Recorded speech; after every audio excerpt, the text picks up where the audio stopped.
Halo guys, assalamualaikum. Kita lagi panen cabai rawit lagi nih guys. Nah ini cabai cakra minyak ya, kayak gini ya, yang kita petik yang merah-merah. Padahal lebaran haji nih. Jadi kita setiap hari panen. Ini yang bagus ya, yang petikan bagus. Ini yang petikannya jelek. Dan ini masih ada yang merah-merah yang belum kita petik ya. Kayak gini figurnya ya, lumayan, nggak jelek-jelek amat lah ya. Sedang lah ya, sedang. Jelek sih sebenarnya, ini sebenarnya jelek, ini jelek. Kurang subur ya, kalau dengan petani-petani lainnya ini jauh lah. Punya saya kurang bagus lah. Cuma begini doang gitu. Nah, yang penting tuh kalau saya tuh ada buahnya bisa kejual 1 kilo 50.000 setiap hari, lumayan. Ini udah 1 kiloan nih, lebih kurang. Nanti mau kita tambahin, kebetulan bibinya minta ya. Habis lebaran haji sore suruh diantar katanya. Yaudah kita petik aja. Kayak gitu guys. Iya guys, berhubung panas jadi aku nyiup dulu sekaligus mau sedikit cerita-cerita. Ini kan yang cabai yang bagusnya ya.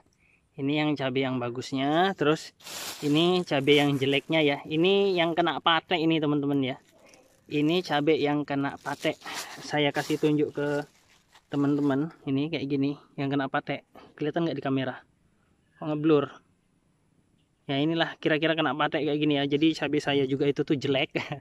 Banyak yang kena patek juga. Tapi begini teman-teman. Pengendaliannya saya melakukan pengendalian patek pada tanaman cabai rawit kita ini nih. Dari semenjak tanam sampai dengan sekarang belum pernah disemprot menggunakan fungisida ya teman-teman. Jadi saya melakukan pengendaliannya hanya dengan melakukan pemetikan cabai-cabai yang sakit seperti ini guys. Kalau kita sudah sering bermain dengan cabai, biasanya akan kelihatan ya mana cabai rawit yang sudah terserang dengan mana yang belum terserang patek gitu ya. Biasanya akan ada bintik kecil. Ini saya lagi ngambil nih. Ada juga yang ketinggalan ini. Ada yang bintik kecil seperti ini contohnya. Nah ini udah kelihatan kan bintik kecilnya ini. Nah ini. Itu harus segera diambil teman-teman ya. Itu harus segera diambil, jangan dibiarkan jatuh kayak gitu ya ke tanah. Nah saya setiap kali panen saya akan selalu petik yang sakitnya seperti ini, yang kena patek, dan yang sehat dipisahkan. Kita jangan terlalu tergopoh-gopoh atau tergesa-gesa ketika tanaman cabai kita itu terkena patek langsung maunya disemprot aja gitu. Menurut saya pribadi ya, menurut pendapat saya pribadi itu kurang tepat langkah yang kita ambil kalau caranya seperti itu. Alangkah lebih baiknya untuk pengendalian patek itu sebelum dilakukan penyemprotan fungisida. Aduh, ngaling-ngalingi lombok era ketok. Sebelum dilakukan penyemprotan fungisida, alangkah lebih baiknya kita lakukan kutip dulu ya, pengutipan cabai yang sakit dulu. Jadi kita percuma nih kalau misalnya teman-teman punya tanaman cabai terus kelihatan ada yang sakit kena patek, enggak kalian kutip, langsung kalian semprot, itu sama aja bohong.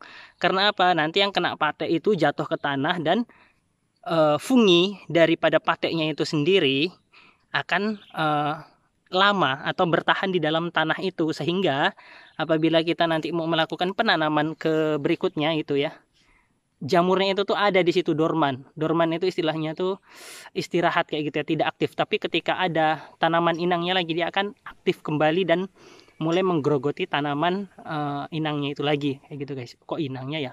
Tanaman sasarannya gitu ya, tumbuhan yang disasarnya gitu ya. Jadi yang saya lakukan seperti itu.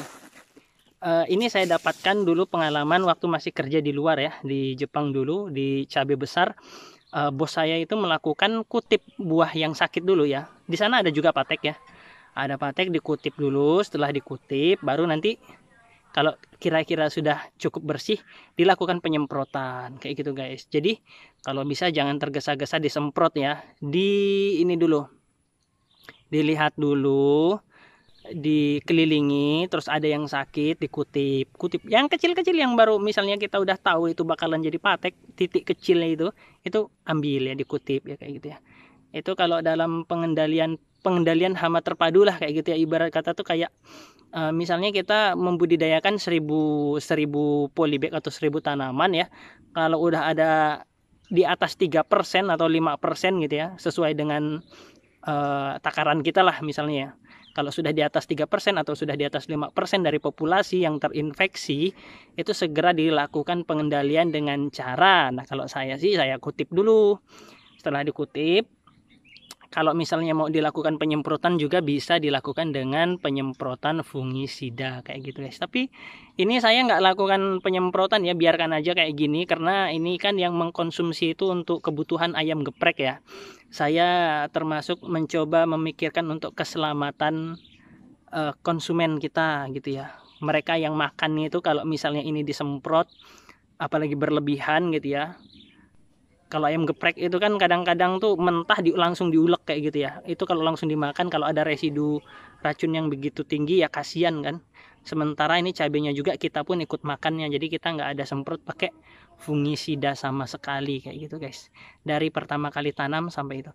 Biar ada pateknya saya biarkan, tapi setiap kali saya panen saya lakukan pemetikan kayak gini ya yang sakit.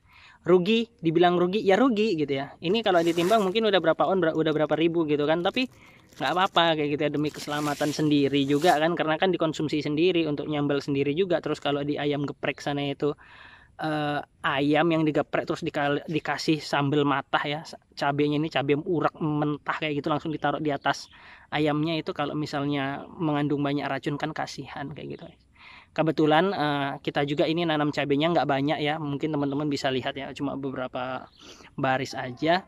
Jadi nggak perlu menggunakan, saya rasa nggak perlu menggunakan fungisida yang berlebihan ya. Dengan cara seperti ini aja udah cukup lah saya rasa.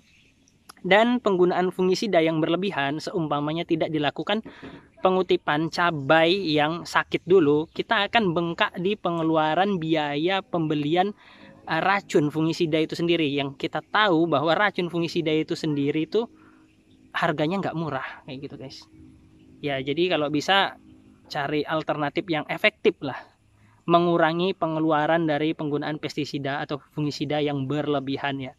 Yang pertama bisa mengurangi pengeluaran dari segi biayanya, kemudian mengurangi daripada resiko gitu ya, residu kayak gitu ya.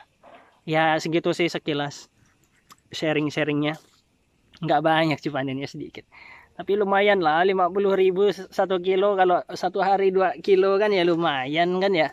100.000 gitu kan lumayan kan, daripada nggak sama sekali ya. Karena ya di sebagian tempat ada juga yang panennya banyak tapi harganya misalnya 20.000 kan ya, apa ya, ya lumayan lah ya kayak gitu ya. Kita panennya sedikit aja, yang penting harga bisa stabil 50 ribuan. Gitu guys. Oke lah guys ya, makasih, kayak gitu aja sharing dari aku ya. Mudah-mudahan bermanfaat. Kalau nggak bermanfaat ya mohon maaf dari apa yang saya sampaikan. Sampai jumpa di video selanjutnya.